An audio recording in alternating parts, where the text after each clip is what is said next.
This is a HeadGum podcast.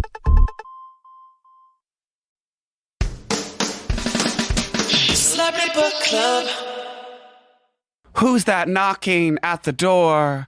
It's all your friends, you filthy whore. Your husband's gone, and we've got books and a bottle of wine to kill. It's Hollywood. It's books. It's gossip. I'm shook. It's memoirs. It's martinis. It's Studio 54. It's Fellini. Celebrity Book Club. Come read it while it's hot. Celebrity Book Club. Tell your secrets. We won't talk. Celebrity Book Club. No boys are allowed. Celebrity Book Club. Say it loud and proud. Celebrity Book Club. Buzz me in. I've got the Cuervo. Ooh, I love that. I really liked that a lot.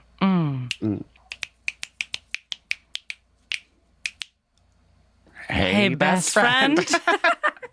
So what you just heard was a journey through spoken word, which is an ancient art form that we have been practicing for many years. Is it Asian? Ancient. I was like, I don't think it's Asian. It's deeply human. Yeah, it's just a human art form. I would say, which we really bonded over, not to bring it up again, but high school. We would go to one of the most famous spoken word places in the nation. It's called Cantab Lounge. It's in Central Square in Cambridge. R.I.P. Rest in Power. It is now closed. And we would just go see performances there. I mean, it was, you didn't have to have a fake to get in. The top, you needed to be 21 to drink, but the bottom, you could be 18. And so Which we weren't. Yes, we did use fakes on every Wednesday. Yes. They had a spoken word night hosted by this woman named Simone. And she was small and talks like this. It's funny because the name Simone is like one of the sort of like big jokes in our... Well, it's a big joke in our relationship. I feel like before Simone became this kind of like metonym, is that the right word? For like a kind of just like a girl you're not that close with whose birthday party you have to go to. All the time. And who's constantly having like a going away drinks, like for her PhD or whatever. Simone, growing up to me, was the most like jazzy name. It was so trombone. And I was just like, well, also maybe because it rhymes with trombone, but I was like, but also Simone is so jazzy. Yeah, Simone. It sounds kind of like a woman it's at the end of the ball. Simone. Yeah. Oh, you want to sing tonight, baby? Go see Simone at the end of the bar. Yeah, exactly. And then this Simone who hosted the poetry night was neither of those things and was just like super nerdy, super Cambridge. Yeah. In that way where you're like, you're she's like artsy, 5'2" and pink hair super high voice. Yeah. And so we always thought, okay, this is just a hilarious poetry night that we stumbled upon and we became obsessed with spoken word. But I later learned from one of my cleaning gigs, there was a random man there doing IT and his name was like Zorb. And it came up that he did spoken word and I started telling him, I was like, oh, I used to go to this place I can't have. And he was like, oh, of course, Cantab Simone. Wait, you were cleaning where? And Sangers. Oh, okay. Your client, and he was doing IT for this just like rich woman's Upper East Side apartment. Yes.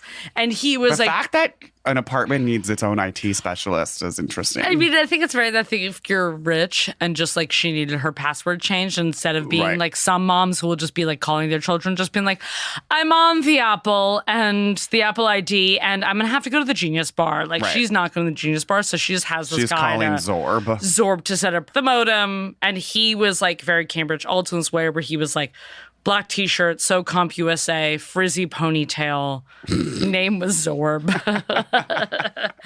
And told me that he did spoken word. And I'm like, dead at you doing spoken word. And that's I feel his outlet. like... That's his... Yeah. And it turns out that the Cantab Lounge night that we, our formative years, that's like a special space for him as well. It's kind of it's a hub for spoken word around the country. Even. Yes. You know, in New York, you have the Nuyorican Poets Cafe in the East Village. And then in Boston, you got Wednesday nights at Cantab. Wow. And we saw some iconic performances there. There was a girl who we always quote, there was a poem about someone had died of heroin, I believe. Yeah. And she had Move tattooed on her wrist. And so a big portion of her performance was holding up her wrist and going, move. Because she goes, and I had to move. And she incorporated the word move like into her poem a lot. We saw that originally on like Deaf Poetry Jam. And then we saw her in real life do the same piece. Yes. And then we also had a huge poetry awakening because of a CD that my brother found at the bottom of the lake. This is where it all began. Which is called the United States of Poetry. and that is an incredible piece that I encourage everyone to seek out. A friend of the pod, Physical Therapy, has sampled a lot of those tracks on his techno songs, Appropriation Much. Wow. Yeah. It was like produced by PBS. It's basically just a compilation. I don't know if you guys are familiar with that concept. So, and yes, it has, your Allen Ginsberg's on it, but also all these iconic 90s spoken word people. Such as Beth Lisick, who we then became in love with and obsessed with, who is a Come on writer. the pod, Beth Lisick. And then I had her on my show once, and that was such an iconic moment for me when she did Talkle. Very funny San Francisco-based writer. She was kind of part of the Sister Spit scene, which was this totally 90s feminist, anarchist, writers, poets. They toured around in a van. And Michelle T is in Sister Spit. She's like the head of Sister Spit. Okay, she's Mama Spit. Yeah, she's Mama Spit. And Beth Lisick was like kind of the only like straight one, I think, in Sister Spit, which is probably why we like gravitated towards her also. Because we're cheesy straight girls. Yes. And anyway, Beth Lisick has so many amazing poetry books, but also that funny memoir too, to promote her book, where she like tries all those self-help things. She has 2 memoirs. There's Everybody in the Pool, which is like just essays. Yeah. And then there's it's like how anyway, we're obsessed with this one. It's how I helping myself. A year of helping myself or something. But she tries all these like self-help methods over the course of a year. Hilarity ensues, shall we say. There's also just so many iconic, I feel like, people on that album. I feel like you can find it on YouTube. For sure. United States of Poetry. Buy it. Go seek it out. Support your local Sam Goody. Go get the CD. I feel like that CD and the spoken word, it's like, yes, I was into Joan Rivers and Lily Tomlin and, Rosie O'Donnell, Kathy Green, but I feel like that's kind of what got me into being like, wait, I do want to be on stage. I do want to be performing. Like, maybe I do want to be a spoken word poet. But then that just transitioned to comedy. But yeah, it sparked something in us. It sparked something in me. I remember like performing once at Cantab. Oh, but that was when we were in college. Mm-hmm. And that was this track, which I do want to play for you. Wait, I actually pulled it up. I'm just going to play it. Pull up the track.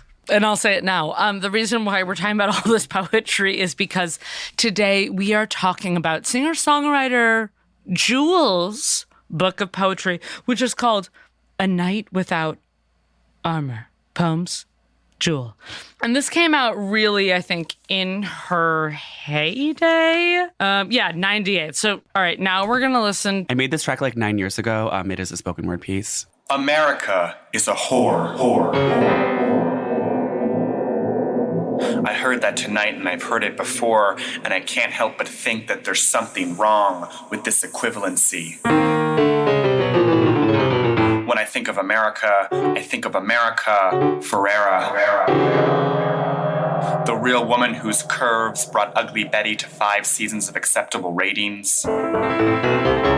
The real woman whose interpretation of sisterhood led a generation of girls to believe that one pair of pants could fit 4 women of different body types. Has our America sacrificed her body so wholly to the altar of capitalist pursuit that she can understand the exchange of power known only to society's most discarded individuals?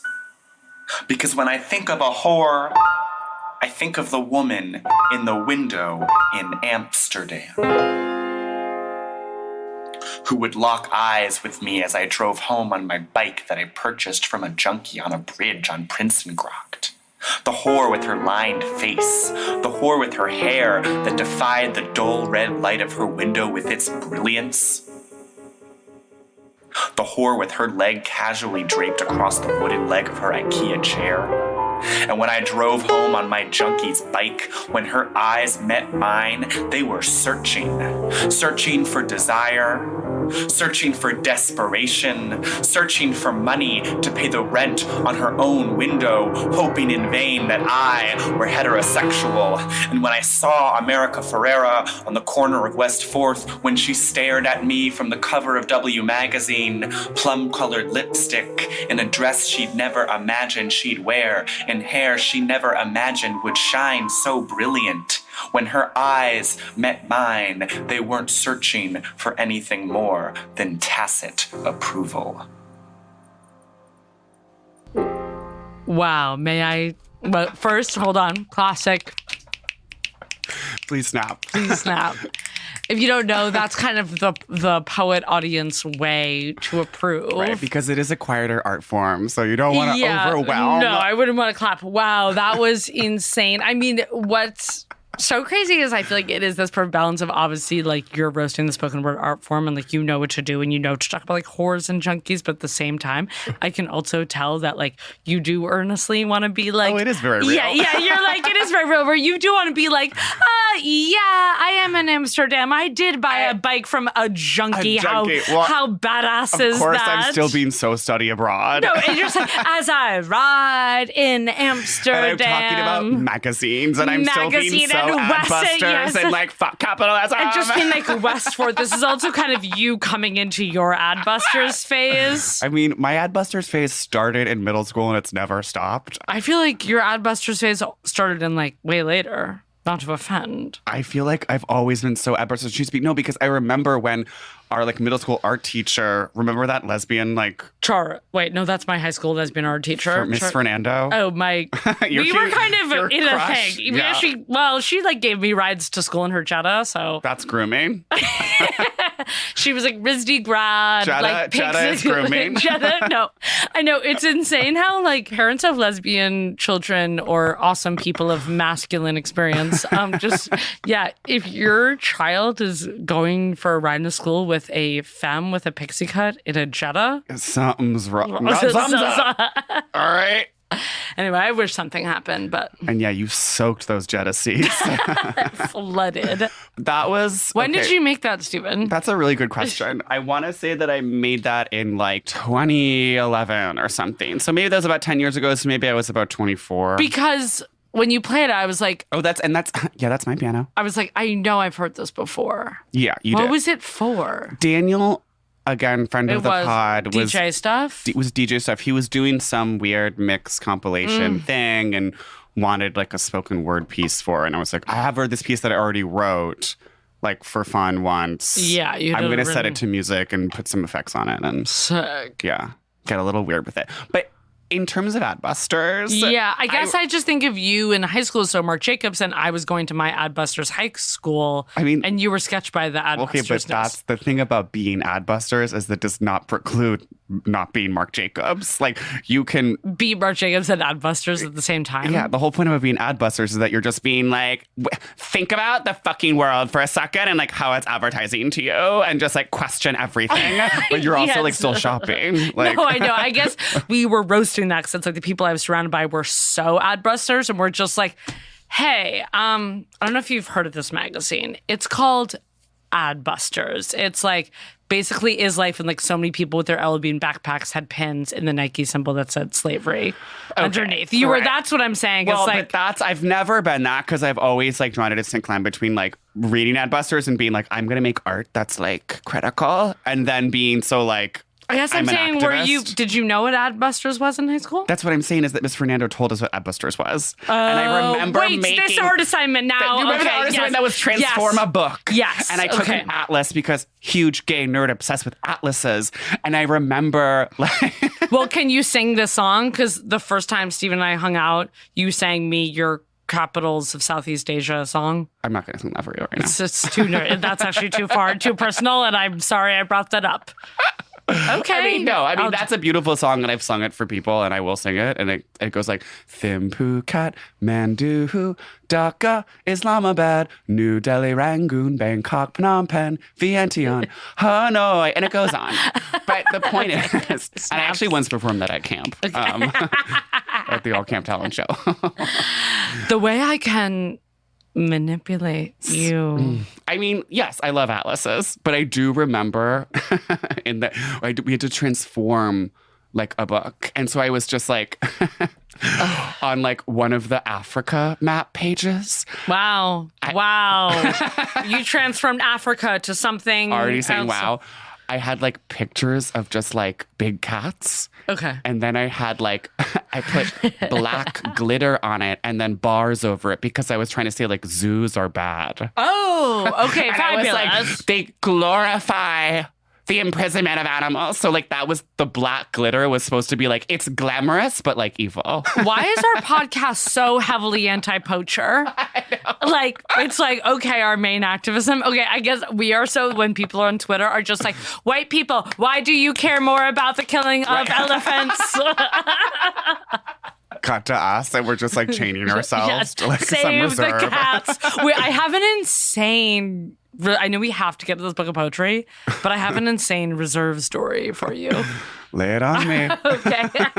I was in the Hamptons, again, cancel me, not to brag, and I passed by this bench on a dock on Okay. kind of some gorgeous swamp land. Did it have such a little plaque and it was dedicated? So it had 2 plaques, and it said, Vincent... Bench not be dedicated challenge, Okay, by yeah, the way. Every literally, fucking yeah. bench lately is fucking dedicated to Well, do you know someone. what the cost of building a bench? Someone has to pay for it. Right, You're there going has to to be dedicate like a it. fund, yeah. So it was 2 plaques of a man with the same name, and it was a junior and a senior. Oh, father, son. son. So I look, all of a sudden the dates, you see they died the same day.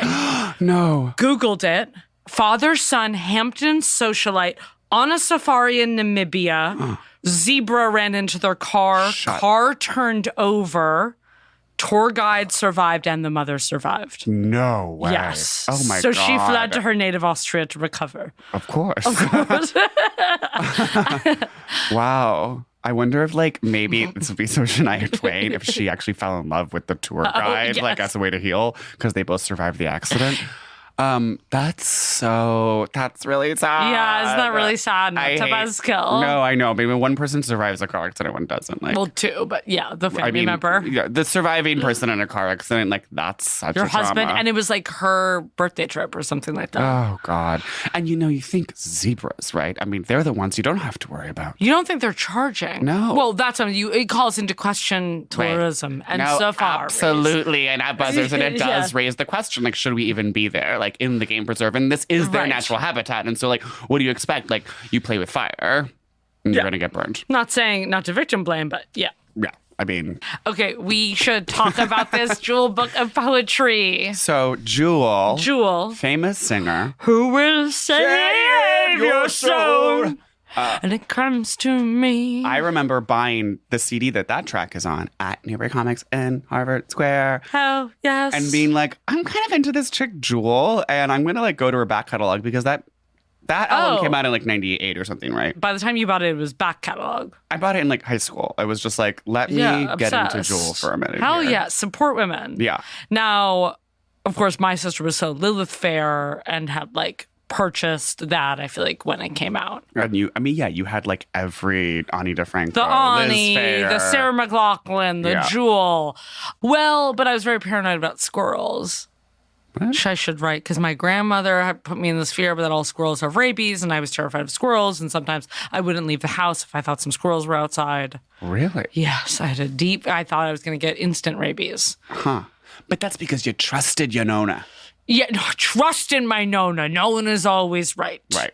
I mean, squirrels are everywhere, babe. Like, Well, that's one thing. And yeah, so and I had to finally get over it because I was like, well, squirrels be literally everywhere. I'm not just going to be staying indoors all day. No, I had to get Because your out dad there. was always so like, shut your shade. He's very sure shades. He was such an inside man. Yeah, but I mean, he thinks that you have probably had a series of stalkers over your career. No, I think once he said women shouldn't drive alone at night. I mean, he was always like, are you going out in a group? Yeah. And you were like, my friend Steven is with me. I'm safe. Yeah. And then he'd be like, oh, God, the hyphen. So you were exposed to Jewel. I was exposed to Jewel. Another flash memory, high school, actually post kind of Who Will Save Your Soul, probably more when you bought that album, because she came out with some pop songs when we were... Wait, okay. I feel like we maybe talked about this already on the pod. but remember when her album 0304 came out and someone, maybe it was even my dad, was just like, oh, so she's doing the pop thing now. And I remember thinking like, oh, so this is someone who's like kind of shifting their image to like fit what the adbusters, what capitalism, the market wants and like what the market is interested in. And I was like seeing an artist kind of like change their style to comport to whatever the contemporary trends were. Insane that you bring that up, because, and not necessarily being judgmental, but just like, you know. Because I had another interaction with a middle-aged man, this being a stranger, not your father said it in a much more intellectual way, but I mean, this I think is he was another. Also maybe just like, she looks pretty good to me. Well, so yeah, it's like this guy. I was at like Stammacket or something, and she was like on the cover of Rolling Stone, and I think just a little. I'm sure just maybe a bikini top, little denim skirt. I'm definitely in high school, and this guy just goes to me, "Looks like a fucking slut, am I right?" And you were just like, I guess. I don't know. So men were noticing, and to just get right into the poetry, I think this is something that Jewel has really dealt with, as in just being perceived, the eye of a man, rape.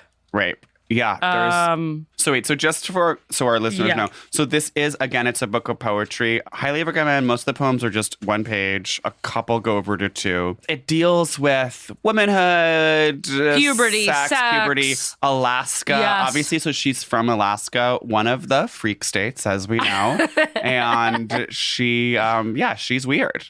Well, she famously lived in her car for a few years before becoming famous. Was it a car? I always picture it kind of like a VW bus. I know. I feel like I have visions of her in a VW bus, but also visions of her in this that's so 92 Corolla.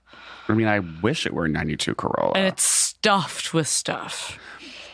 But also, I do feel like Alaska is a little bit like VW bus because it's like it takes a while for things to get up there, so they are kind of more 60s. Right there. So, you know, we'll have someone fact check that. Yeah, we'll get our research assistant on but that. just to get into one of these poems that is really about womanhood and, you know, and I think she just started writing lyrics in the car. Yeah. And that's what came, these beautiful songs that hit the market right at 98, you know, in this Lilith Fair time. So I'm about to read from a poem called I Look at Young Girls Now. And we were doing all this spoken word stuff, but I don't think her stuff is so... Well, I mean, I think you can read it pretty spoken word. Though. I can. I'm just saying, like, I feel like she's being a little more, and if she was to read it, it'd be a little more like present-day girl at a poetry reading. It would be present-day girl at a poetry reading. And let me just say something about present-day girls at poetry reading, where I'm just like, bitch, speak up. Yeah, seriously. The quietest bitches on earth are, like, getting together at these Bushwick basements and just being like...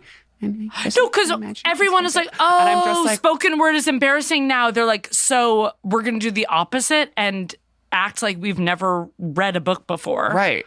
I'm just like I need some volume. I need some energy, please. Okay. I look at young girls now in their tight crush velour, skin tight sky blue, hip huggers with the baby doll tank tops, and I think, I've been there. God, have I been there. Now, since this is a poetry book, I think it'd be fun if we kind of really talked about each stanza. Oh my God, I love that terminology. Okay, I mean, seeing this outfit, could it be more LEI? Tight crush velour, skin tight, baby blue hip huggers with the baby doll tank tops. Everything is baby. Yeah, that's why everyone was like, everyone, I guess, in 98 was like, yes, Jewel be this like Lilith Fair. And then she became so baby doll at LEI. That was the moment. And of course, now we're back in this moment where everyone is also now doing this like low rise and spaghetti straps. No, I know. Which is a rediscovering of like the Amanda Bynes aesthetic. Every outfit described in this is like being dropped now at like ASOS. And your like sister style is coming back in fashion because she's always just wearing like a really tight little tank top. Yeah, and it's like my sister has stayed at this 2002 moment. Style, and now it's coming back, and I feel like she doesn't even know. Okay, wait. This poem is so my America Ferrera poem. It's called Pretty. There is a pretty girl on the face of the magazine, and all I can see are my dirty hands turning the page.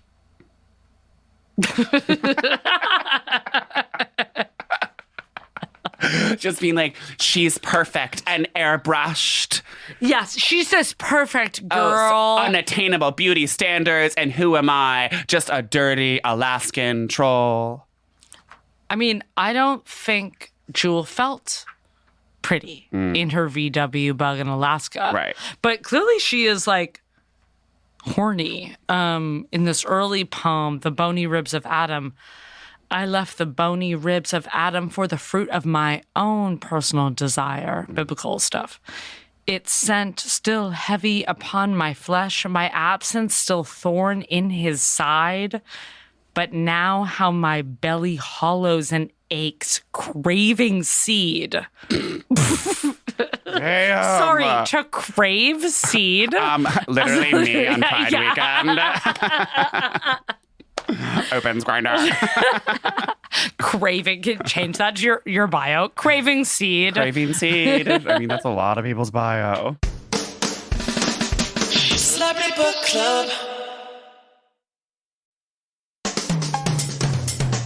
What's also insane about craving seed is her feeling it in her stomach. I just feel like when I'm horny, I'm not like... Actually, like Hungry Boots. Yeah. Well, but actually, though, because I feel like when I'm full, I'm not that horny. So it's like maybe I am. Yeah, that's such a weird quirk about you. You're not horny when you're full of just like 18 subs.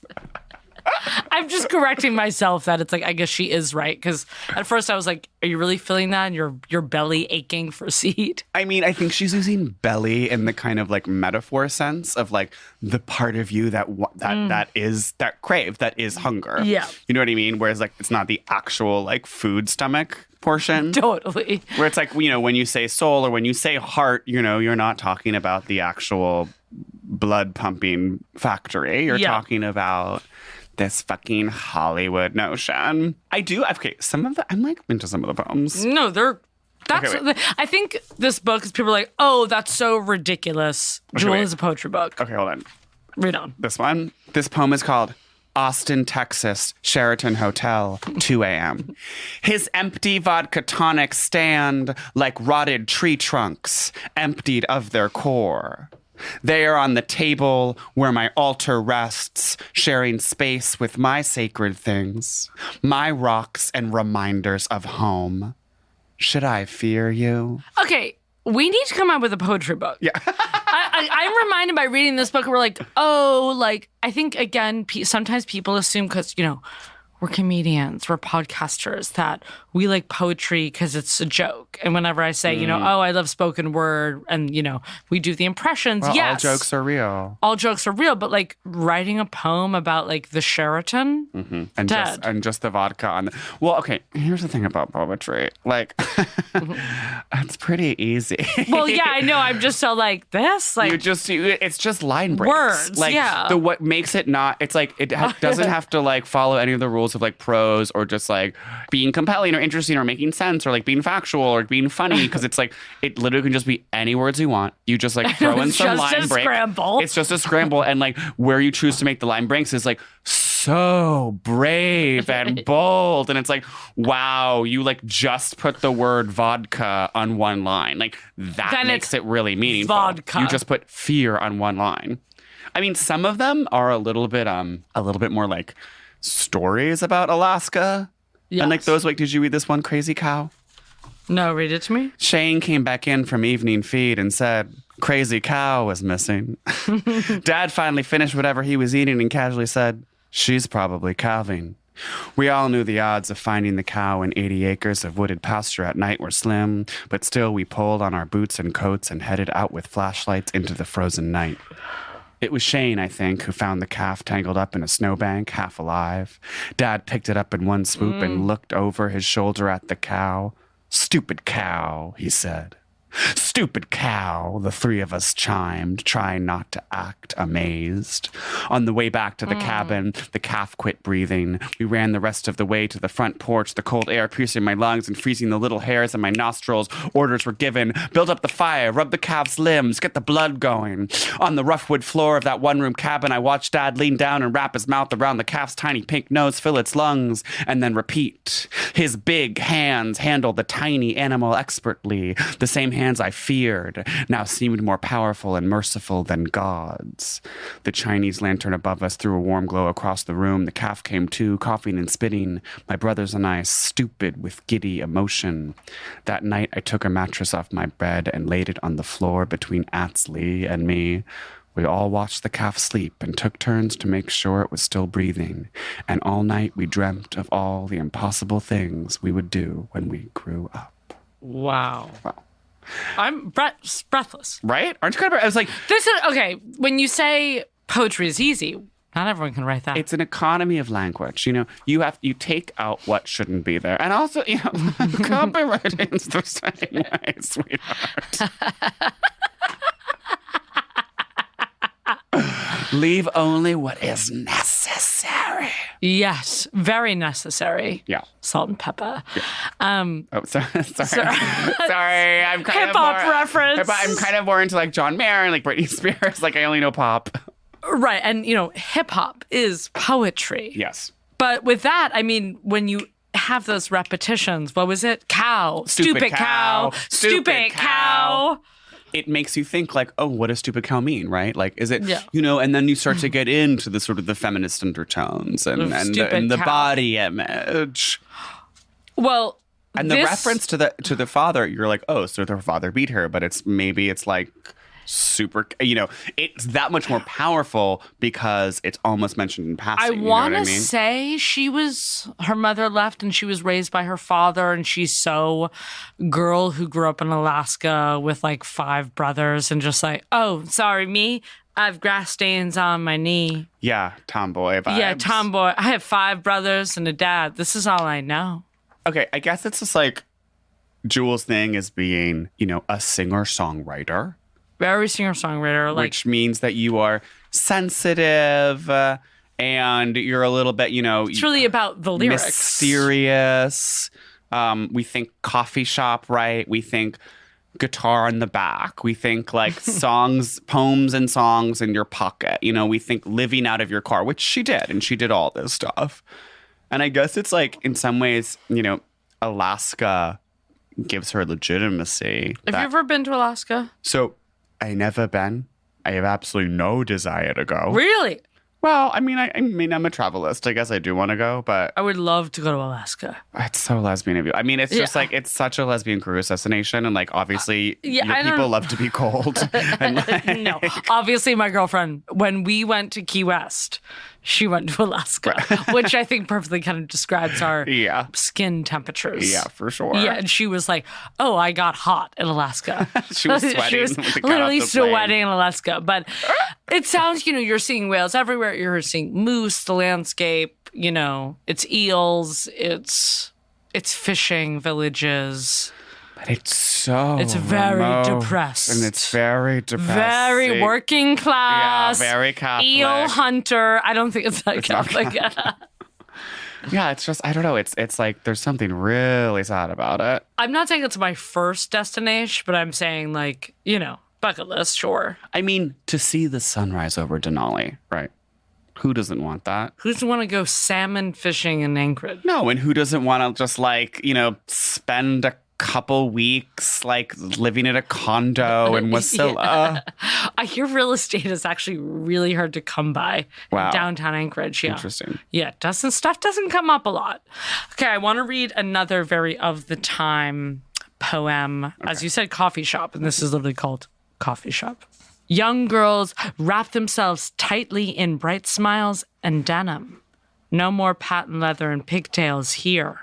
So we have a change in the fashion. This is actually the reverse of Jewel. It's like in with the regular jeans, out with this 80s, early 90s patent leather shoes. They suck on coffee with great indifference. Their young thighs, weapons they have cocked, hardly comprehending the potency which lies in suggestion. Tight, dark blue Wrangler jeans, and lonely smiles like latent prophecies. Now, she married a rodeo star.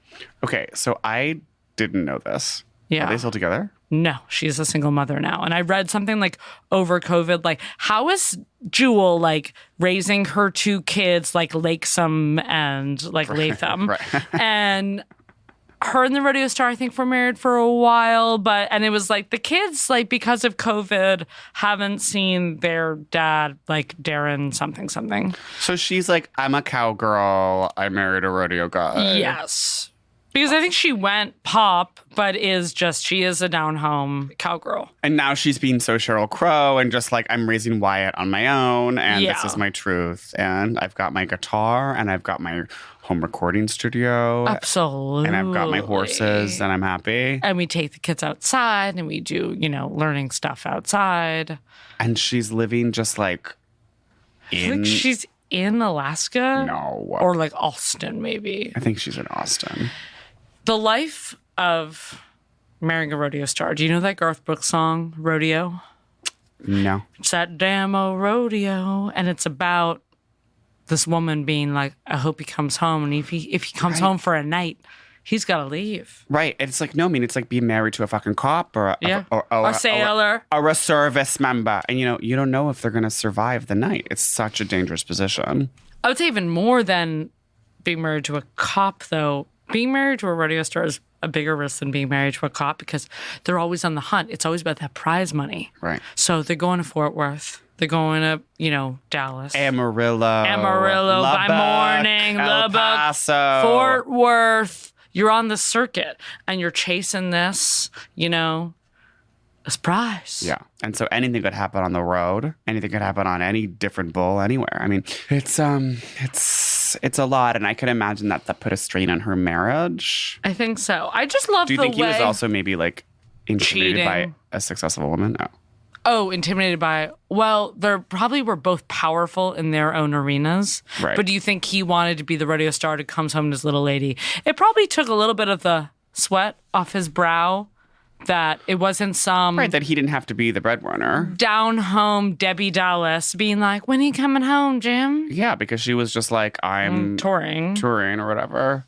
Maybe it was just both their schedules. In Hollywood, it's really hard. No, and you actually really have to make time, and like a relationship requires work. And like, seriously. That's why whenever my husband's on set, like we make sure to fly, even if it's around the world. Like I will we never do 2 weeks apart. We never do 2 weeks apart. And like if that means renting a hotel room in London for 2 days, like that means renting a hotel room. And like we will do it. And like that's just something that is so critical to us. And that's why we're still together. 17 years later, my name is Kelly Ripa. And Mark Consuelos and I have a very exciting sex life. We make love 7 to 9 times a week. And it is extremely passionate, and we always switch it up because you gotta keep it spicy if you're in a long-term marriage. Not to not talk about Jewel and talk about Kelly Ripa for a second, but what time do you think Kelly Ripa and Mark Consuelos have sex? Do you think it's after live with Kelly? She wakes up probably at 4 a.m. or 3. She's waking up at like 2:30 a.m. It's those schedules. She's going to bed at 8 p.m. Like, I think they're having sex at noon. Yeah. When she gets home, the kids are at school. She's done taping. Yeah. They have sex. Then she gets in a quick workout. Totally. I think she does her workout before. She probably does 2. She does one. I'm sure she's showering 18 times a day. Yeah. She's like, I do Pilates at 3:30 a.m. And then I do a HIIT workout at 12:30. Yeah, you get in a quick 25-minute HIIT.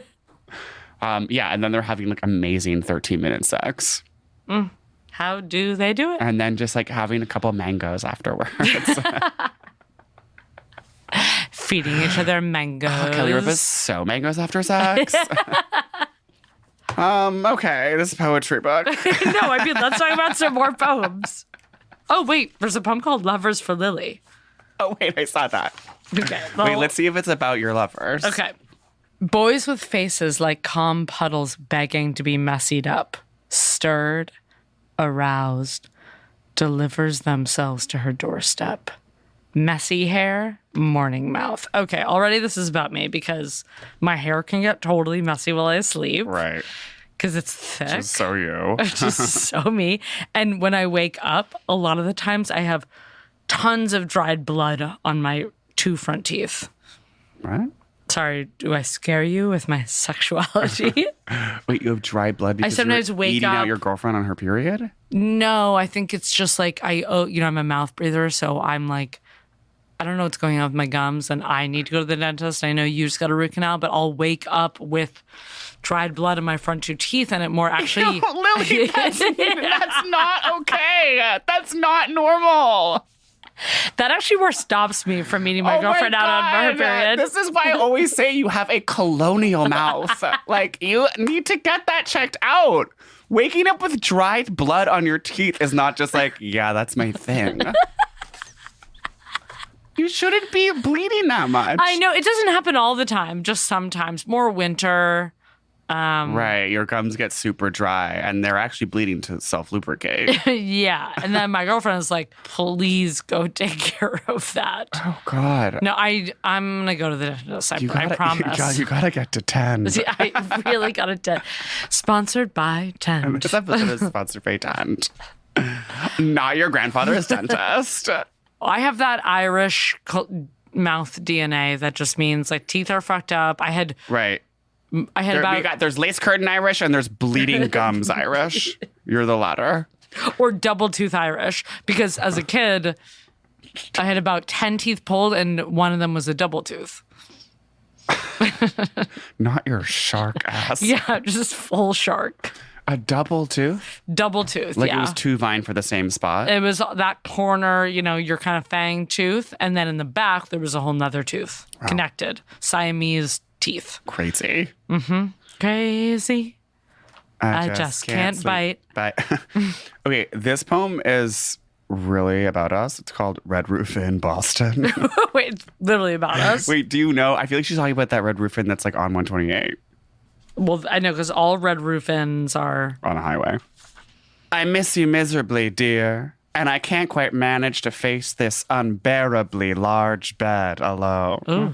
It's just an ad for like the king size beds at Red Roof Inn. Our beds are huge at Red Roof Inn. I find myself avoiding sleep, busying myself with menial chores, so I pick up my guitar, stare at books with bleary eyes, get restless, then shave my armpits with your razor and cheap hotel soap. So I guess that's just like when your lover like went out to like his job or whatever and you're just like in the hotel. Yeah, let's really break this down. It could be about a few things here. Is she on tour or something and staying at a Red Roof Inn and she's like weirdly brought his razor to the hotel? Is she staying with her lover? Oh, because her lover's back home. Yes. And she's like packed up like the way you like pack up your boyfriend's tea? Or are they kind of this down and out couple like staying there and he's like working the late night oil rig in Boston and she's using his razor? The thing about the amount of oil that is trapped beneath Boston Harbor is it's pretty low, and so the Exxon hasn't really built any rigs there Maybe yet. he's doing the rodeo show at the Garden or something like that. Well, but I was wondering if maybe she was like just dating this guy she's on tour with, and it's like he's like the manager or some sort of like sound person, and he has to go like to the venue first. Oh, so he's just hitting He's up like- the Orpheum earlier. He's getting to the Orpheum earlier, and she's like, "Oh, I can't bear to be in this bed while you're at the Orpheum, friend," because it's like they just crave each other's bodies so much. Also, okay, her first album was huge, but the Red Roof Inn, I mean, what is No, that? if you're staying at the Red Roof Inn, like That's what I'm saying. That must be an older poem where maybe she's more playing Club Passim, which is the famous folk cafe. because you're like Jewel in her heyday, like they would have put her up at the Four Seasons or like at least a Hilton. I'm saying, yeah, if she was playing at the Garden and the Orpheum on the big, like after Who Will Save Your Soul really blew up. She's not at the Red Roof Inn like on 128. Yeah. Right, no, but that's what I'm saying. If she was like doing the cafes in Boston, because Boston was a very big place for folk in the 60s, 70s. Right. Because in the beginning, Dylan, Joan Baez. Really? Oh, well, I mean, as you know, my parents saw Bonnie Raitt at a bar in New Hampshire in the 70s. Get out I know. of town. Aren't you so jealous? That's like one of the So only times jealous. I've been like fully jealous of my parents. Like that would be so cool. Did they buy tickets or they're like, No, it was like they just popped, they ducked in? ducked in. Epic. I know. Beyond epic. So before we go into segments, there's a poem that's, again, literally about us. I'm listening. It's called Couple Sitting on Bench. Okay. Spare it because we were literally talking about bench. Okay. No, it's like we already talked about benches one. He's the skinny one of the two. He reminds her of it constantly. He's a very funny guy that way. Ha ha, as she wobbles to walk. Okay, I don't think I'm that fat. Wow. Okay. Yeah, I mean, you said it, not me. I mean, you kind of offered yourself up as the penguin. I'm just saying, I do have a sturdy lesbian walk, Sure, and you got a are sturdy gait. and you are the skinnier one. And of he us. always reminds her of it. No, and I don't think you are not a body shamer. I really don't. No, I'm think a you do body the- celebrator. Yes, hell yes. Celebrate bodies. And I just learned from this account I follow, the Curvy Fashionista, that July is Fat Liberation Month. So I'm celebrating all of my partners. I guess I think of myself as, I mean, Joel gets into body image. And again, I am trying to lose 10 pounds. Ideally 15, but I'll just start with 10. Sure. Yeah. Set attainable goals, I think, is a great thing. Yeah, I feel identify more as sturdy. Right. You've never identified. Well, I mean, I do feel like fat is a more of a femme kind of Yes. word, in the sense that it is like in the positive, like body positivity movement sense. Right. Like fat is kind of like more used in a femme positive sense. Yeah, I guess I don't consider myself fat. Right, no, no. right. Yeah, and nothing wrong if you do consider yourself. Absolutely. Yes. Okay. But it is that thing when you go to doctors and, like doctors think obese is like a totally different thing than what we think of as obese. Right. And I had this doctor be like, you're not that obese. Right. And I was like, bitch.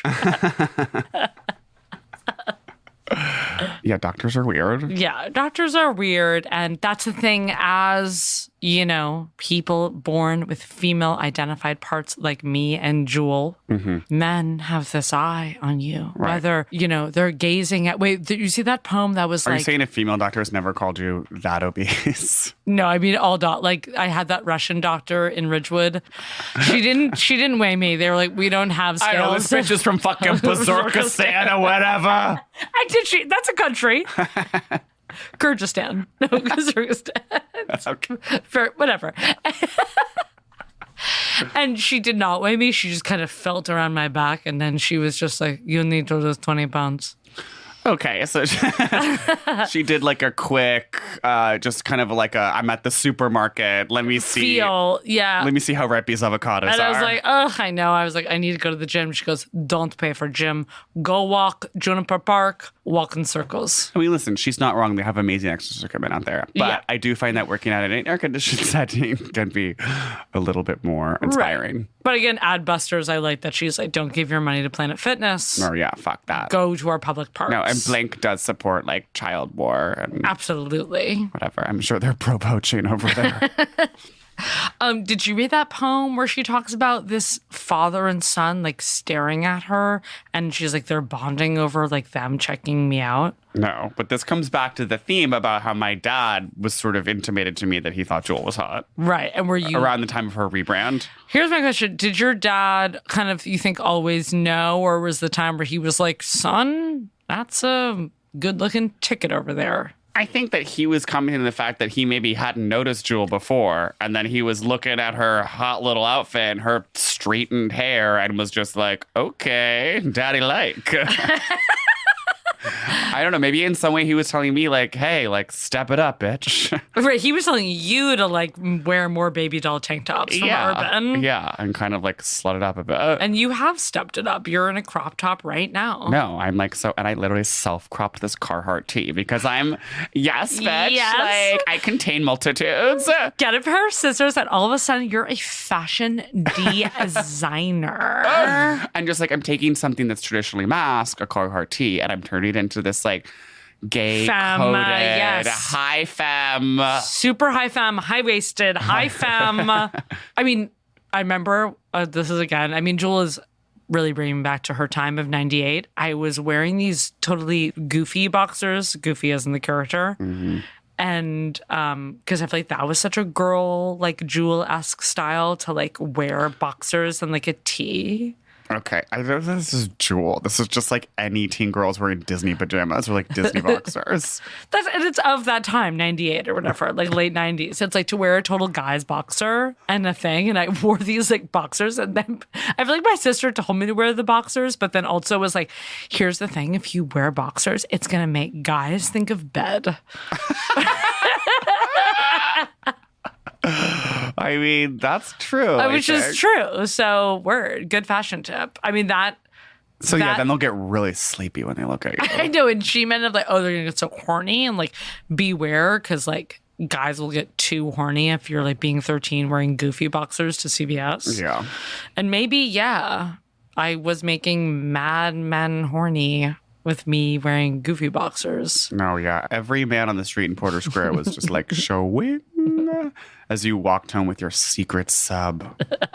Vinegar dripping down your maw.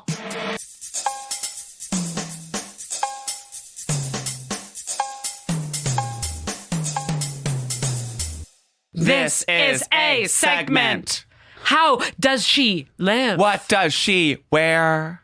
What does she eat? Okay, what does she eat? Drawing a blank here.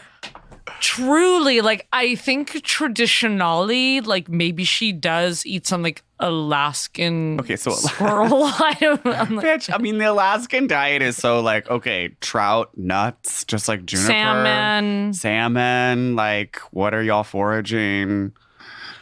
I think they eat jerky, smoked salmon. So she's doing salmon. I think she's transferred kind of the salmon lifestyle to just probably being more LA and celeb and like salmon salad. I mean, we've decided she lives in Austin. That may be fully not true. Yeah. But if that is indeed the case, like, yeah, she probably is liking some Tex-Mex. Like, she's doing tacos.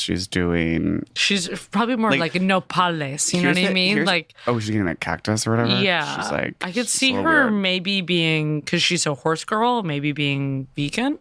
Okay. This is what I was going to ask you. Is she actually vegan? There's something about her. I almost think she's like pre-vegan in this way. Oh, she's paleo. I feel like she has no like specific diet thing where like, because when she was coming of age, like only Moby was vegan. And it's like, it wasn't this thing where like vegan was, I mean, like in terms of celebrities, like, so it was like not such a thing and such a trend. Yeah. And I feel like because she's not, like, she's anti-trend, she's from Alaska, right? She's like, also married she's an outsider. A bull, was married to like a famous bull rider. If you're a That's rodeo why I'm like, rider, you're not vegan, you know? I feel like she is eating steak. Yeah. But probably like once a month. Once every few and months. most of the time it's just like classic celebrity salmon salad. Celebrity salmon salad. I mean, maybe she's like, yeah, like I have a really good elk recipe. That her mom did not teach her because her mom departed. But and she was the one, because I bet she had to cook for her 5 brothers. For 5 hungry brothers. And she knows how to cook big elk stews. And she makes something really weird. She's like, I'm making a milk pie or like something. Yeah, and she's like, oh, this is passed down through my Alaskan family. And it's like milk, cornmeal, elk, ground bison, poblano peppers. Right, and that's the sort of Tex-Mex influences she's bringing from her time living in Austin over the past 20 years. Us making up this full Alaskan Tex-Mex cuisine. I'm opening up a fusion Alaskan Tex-Mex restaurant. And it's called like El Salmon. Okay. There's a line out the door. And there's like jerky tea on the menu, and everyone's like, "Trust me, you have to try their jerky tea. It's weird, but it's amazing, really good." And then there's Bloody Marys, also with jerky as No, stirs. and it's like and they're doing like a BBQ pit in an igloo in the back. It's like reverse grilling or something. No, and the flash chilling of the igloo actually like makes the bison like that much more tender. It's so cold, it's hot. You can braise it in a certain way when it goes into an igloo.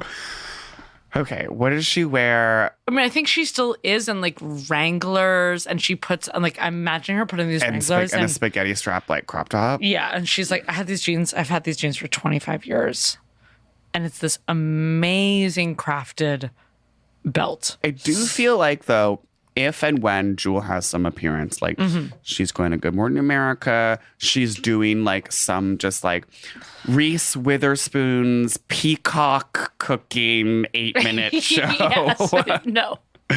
And like she's on this whatever, just like sad peacock Zoom with Reese Witherspoon. Right. Like not the sad peacock Witherspoon Zoom.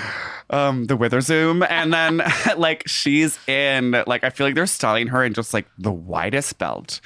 Like some weird kind of like kerchief silk top that like she's doesn't very look good. silk. Yeah, I think she's like a kerchief silk like tucked in top with this like wide red belt, and like she feels kind of awkward in it, and then they're like, no, put the blazer on, the blazer is good, wear the blazer, Joel, wear the blazer. And she's just like, okay y'all, like I'm putting this blazer, and she's not loving sorry, it. I have to stop you there. I don't even think she's putting on the blazer on the Wither Zoom.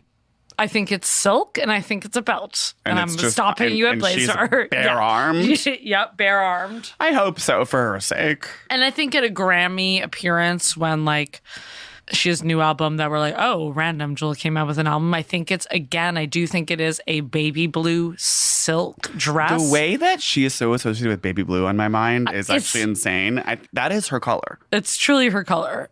And she must have just worn it a lot, and it's just like printed in our minds that like, she's in but I baby can blue. remember the album cover of the Who Will Save Your Soul album, and like there's baby blue on it somewhere. Her sexy pop album cover, the whole color Baby of blue. it is baby blue. And I want to say in that iconic video where her and Jessica Simpson duet on Who Will Save Your Soul, it's like literally the funniest video on the internet. It's hilarious. No, definitely watch it, then talk to your coworkers about it at the water cooler. Where they're duetting, and like Jewel is like literally so sketched by Jessica. Right. And it's like, wow, you're going all the way off. She's in a baby blue top. I want to say she's in a baby blue top. Yeah. I want to say that too. Okay.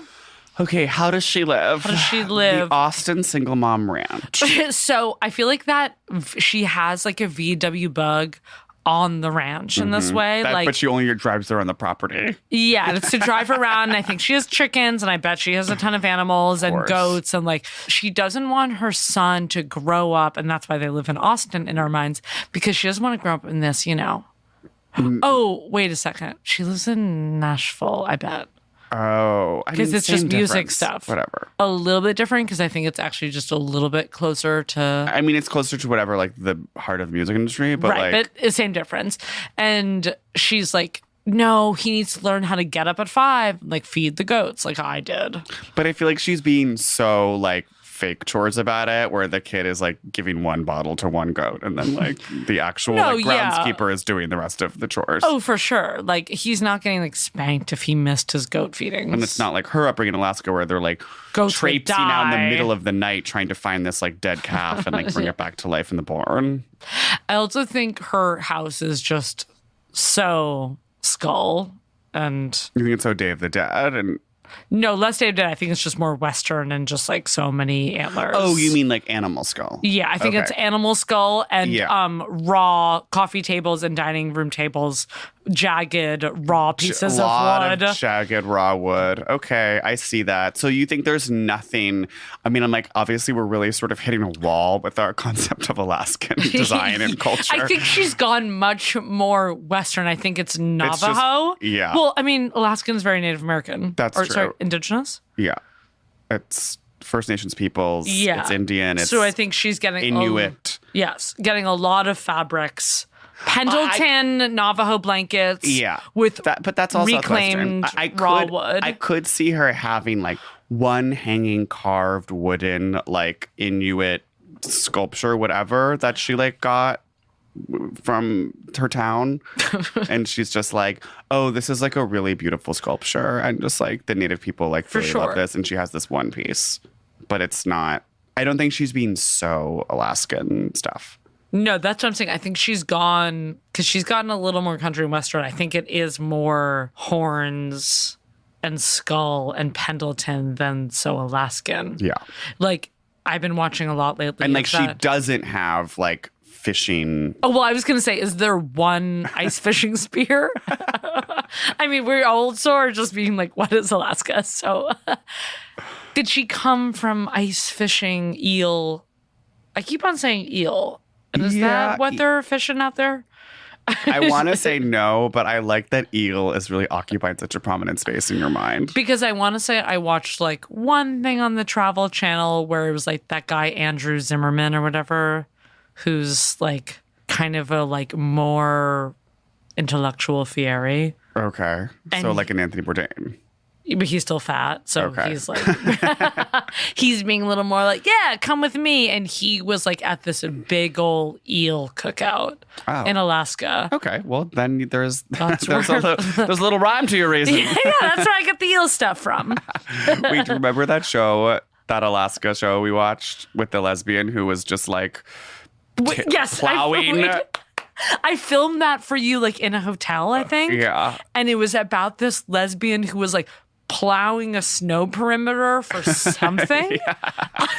She's like, gotta get my perimeter in gear. And it was like, it's going to take 2 days for me to build this perimeter.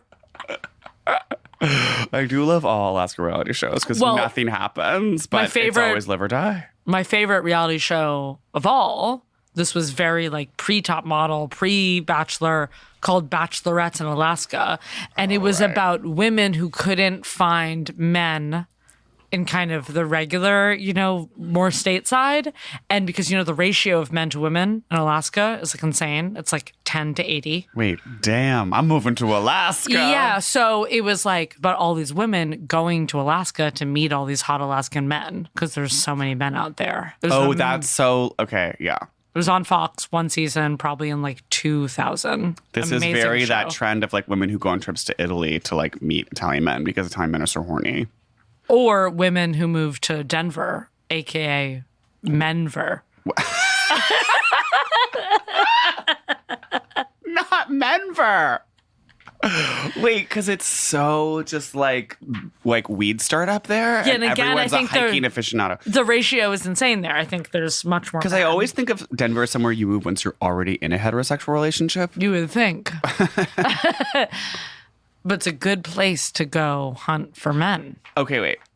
This poem, though, is so me. So me? Love poem. We made love last night beneath the stars. The moon, cycloptic eye unblinking, staring us down, uncovering our bodies of the darkness like naked roots. We tangled ourselves, thighs and elbows, heavy fruit. Shiny as winter chestnuts. Body of the man I love. Bitten mouth, tangerine lips, rose petal surprise of tongue. I could wander the continent of your golden valleys without ceasing and delight each day in discovering a new dawn rising from the depths of your mysterious being. That poem, I died and I did think of you when I was reading that. When the way she also says, sorry, poetry isn't easy. When she says the moon with the cycloptic eye. Well, I mean, yeah, the moon is just one circle, so it's not going to be two eyes. Sometimes I see two eyes. But this is so me because I did. I feel like it's so you because like anytime you have sex, you're just being Well, like, and I told you that I did fuck that guy on his roof last week. no. And I did do my trick that, like, I tried to do. Oh my God, no. You did the Milky Way thing. You're literally the cheesiest bitch, like, on the face of the earth. One, just being like, yeah, I bought a bike from a junkie in Amsterdam. And then, like, with a guy on a roof just being like, yeah, that's, you see that? That's Milky Way. See it go to Ryan's belt. It's kind of your version. You're being you Orion's behind a girl with a pool cue. Yeah, I mean, that is my version of that. No, Orion's belt's a winter constellation, so you wouldn't see it in the summer. No, I mean, I don't know constellations. Honestly, I and when people point at constellations sometimes to me. Or you because, just say that you see it. Because I don't need to get into it because if they're like, don't you see it? There's Orion's belt. And if you don't say yes, Right. they're not going to stop until you see it. And it's like, I'm actually bored by this. Like, I'm just going to cut this off now and say, oh my God, yeah, I mean, see it. That's pretty wise. And you're right. And we won't. We literally won't. Us astronomy pilled folk like are actually insane. We'll be like, no, you need to see the swan. And it's just like, well, it's completely random and made up anyway. Right. So that's wise. But yeah, I mean, obviously he wasn't even that into it, but. I feel like you answered your "Who Am I" in the book because that was kind of I'm fun that poem. Yeah. And Well, are you like Lily's lover or whatever? Well, there's actually another poem that I think is me, and just give me truly 1 second. Oh, here, I found it. It's called Sausages. It's short. Okay, I'll preface it. It's so me because I'm a total people watcher. This book is very people watching. Yeah. While leaving the airport, a gypsy woman stole my luggage. A side note, problematic. She wore a rice paper mask over her eyes. A mole showed neatly on her chin, hairless. She laughed while sausages fell from her pockets in heavy shivers. I hope she misses them sorely. You definitely would miss your sausage if it fell out of your bag. I'm gypsy woman because it's like I would miss them, but I also would be like laughing hysterically if I was at an airport and sausages were falling out of my pockets. You would definitely laugh. You would see that this was ridiculous. Totally ridiculous. Okay, well, I give this book, I would say 4 out of 5 salmons. I mean, it's really easy to just flip through. Poetry is fun. You know what's fun to do? Read poetry to your lover. Oh. And it just sink your teeth right in. You know, I remember my mother told me she was on a date once in Newburyport, Massachusetts. And with that Mexican guy? Yes. Jewish Mexican, which was like her favorite type. And they just read Pablo Neruda poems to each other, which is Pablo Neruda is one of Jules' favorite poets. Wow. She says in the preface. Yes, I read the preface. The way you keep pronouncing it, preface, is really... Oh, it's preface. Yeah. Oh, I'm sorry. Oh, excuse me. Mr. Study Abroad. I know a couple of languages. Oh, fucking Margaret Thatcher over here thinks she's queen of English language. William fucking Shakespeare. Pre-fucking face, okay? I got your preface and I got your postface. Anyway, poetry is meant to be shared. It's meant to be read to each other. Yes, it's meant to be lived out loud and spoken with the tongues, the same tongues that we lick our lovers with. Read a poem to your lover, then kiss your lover, yet your tongues intertwine like the words that were constructed together to form a poem. Inhale the words in the poem the same way you inhale the scent from her. Oops, I just went there places. Anyway, yeah, read Jules' book. Next week, we shall be reading none other than famous lesbian talk show host Rosie O'Donnell. Picture me throwing a koosh right now. Her book is called Finding Me. Finding Me. It's not what you think, and that's all I'm gonna say. Yeah, okay. It's definitely not what you're expecting. So buckle the fuck up, bitch. Expect the unexpected. Hyatt, a new adventure awaits. So yeah, rate us, the works, at CBC the pod. Do the whole thing. Thank you for all your incredible reviews. We're rocking. We're rocking now. They decided not to cancel us based on everything you said. So I know everyone was a little bit worried, but yeah. Glad we scared you. Glad we scared you because the campaign worked. And that's amazing campaign, and that's branding. And that's branding, and also that's love. You know what I mean? You have to terrify your partner into thinking that you might leave them for them to show affection. Apparently, no, it's true. I feel like we did such like an insane girl move where we like got mad to like Right. make sure our boyfriends like really like us. But they do, and like it feels It feels really good. It feels really good to know. Like I'm really touched. No, it's really beautiful, and I'm not the kind of person who gets emotional, but My walls are down for the first time. for the first time ever. Okay, see you next week. Best. Celebrity Book Club is presented by Prologue Projects and Head Gum. The show is produced by Meg Bernane with editorial support from Leon Nafa. Andrew Parsons and Madeline Kaplan. Our production manager is Persia Verlin. Engineering by Ferris Monchi. How I wish you would have called me back.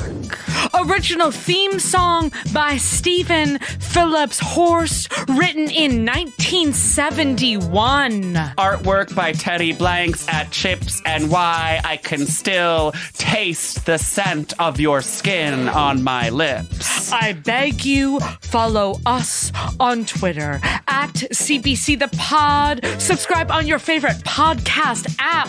Leave us a review with pen or paper or email or whatever instrument feels comfortable for you. And I beg, don't forget to tell your friends about us. That was a HeadGum podcast.